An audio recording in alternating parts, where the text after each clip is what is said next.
That's a big mouth, and fancy seeing you here in June. Are very welcome, my friends, and especially my enemies. Come in, sit down, no touching.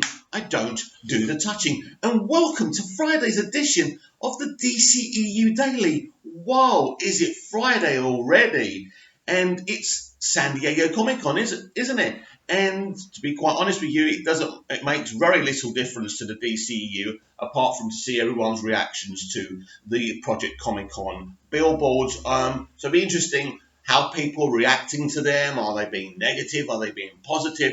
It'd be great to know all that. So in a minute, I'm going to gush about Andy Bichetti and what a great director he is, because he's going to be directing The Flash. He was asked about The Flash at San Diego Comic-Con while they were talking about It Chapter 2.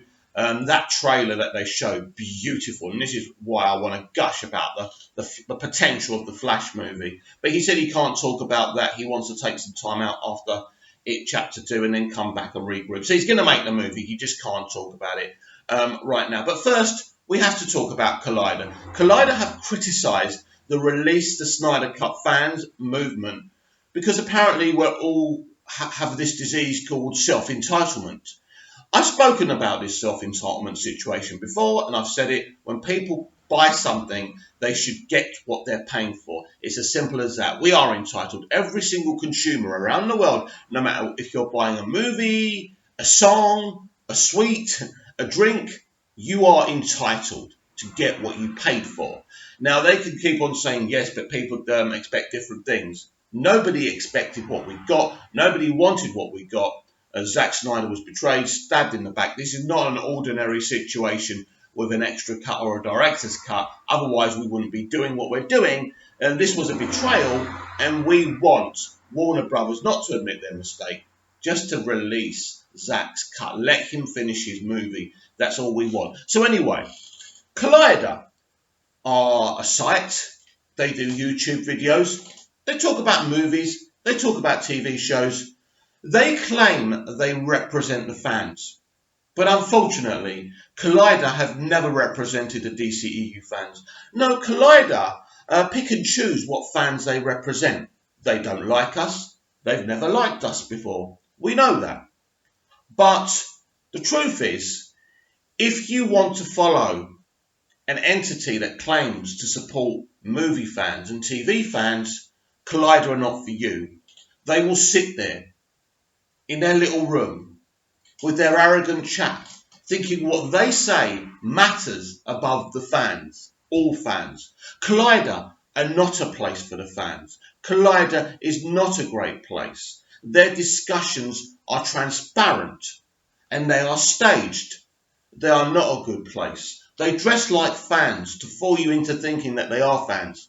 But these people are not fans. And I mean, how old are these people on there, right? I mean, I'm 46, right? So I'm under 50. But these guys, I mean, how old are they? I mean, a couple of them might be in their 30s. But wouldn't it be nice to have a couple of younger fans on there? No. I don't think they represent the demographic.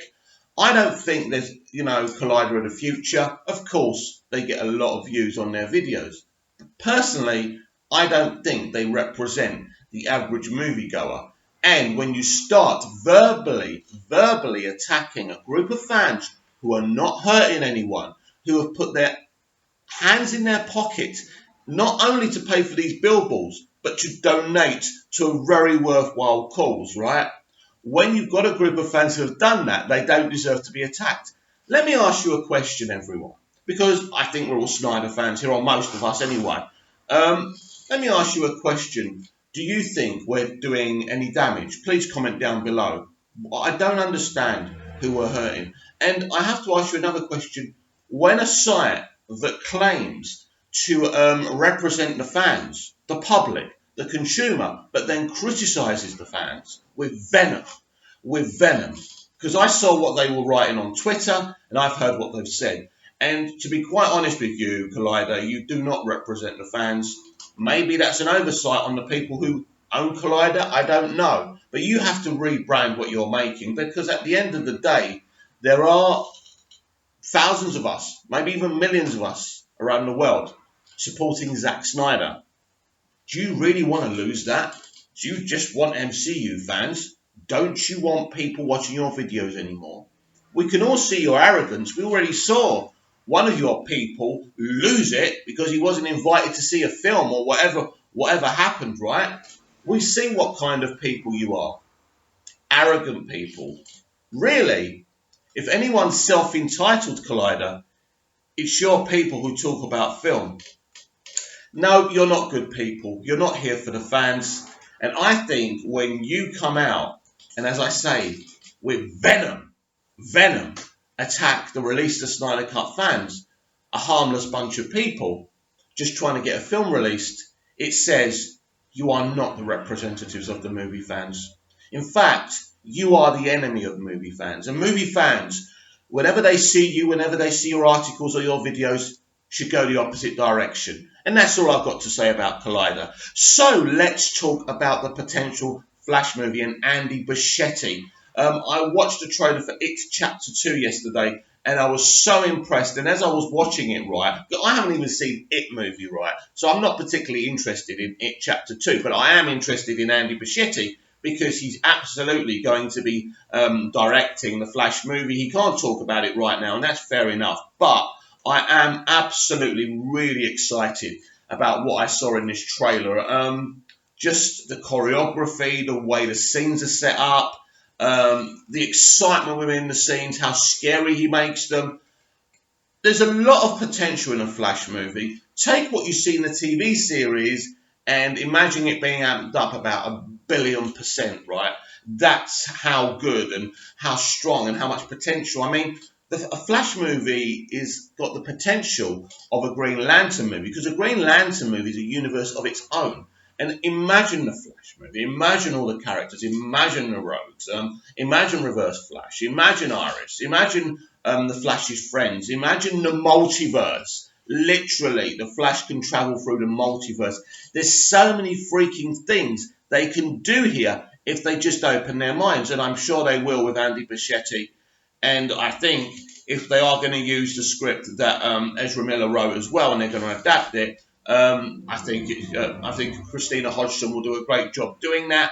I just think Andy Bichetti is a great choice. And people say he does horror movies. He's going to do a horror movie version of The Flash.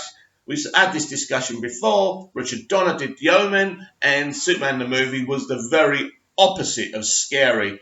And we've had this discussion also, just because a director does one thing doesn't mean he's going to make his next movie exactly the same. You people have got to expand your mind. So Andy Bichetti directing The Flash is absolutely exciting. And no, it doesn't mean because he's a New Line Cinema director that The Flash will be a cheap movie. You can't make a great cheap Flash movie, and they're not going to.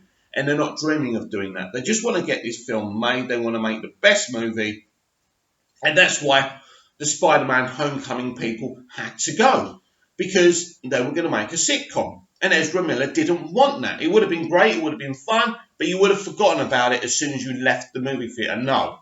A Flash movie, as Ezra has stated, has to be special. It has to be a love letter to the fans. And it will. And this is the way the DCEU and DC Movies is working now, to make special, memorable films. There's kids out there who are never going to forget Shazam, or Shazam 2, or Black Adam, because this is what we're doing now. We're not just putting out popcorn box office movies. We're putting out memorable movies. Because no matter how you feel, you're never going to forget Man of Steel, Batman v Superman, Suicide Squad, Wonder Woman, Aquaman, Shazam, and coming soon next year, Wonder Woman 1984 and Birds of Prey. So very excited. I'm just very excited with the potential of The Flash.